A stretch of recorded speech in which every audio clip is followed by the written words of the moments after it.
Hi friends, வணக்கம்.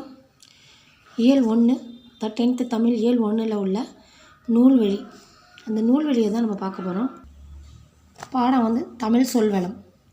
மொழிஞாயிறு என்று அழைக்கப்படும் தேவநேய பாவாணரின் சொல்லாய்வு கட்டுரைகள் நூலில் உள்ள தமிழ் சொல்வளம் என்னும் கட்டுரையின் சுருக்கம் பாடமாக இடம்பெற்றுள்ளது.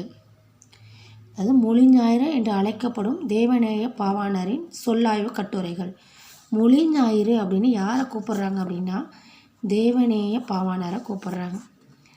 அவரோட சொல்லாய்வு கட்டுரைகள் நூல்லேருந்து நான் தமிழ் சொல்வளம் எடுக்கப்பட்டிருக்கு.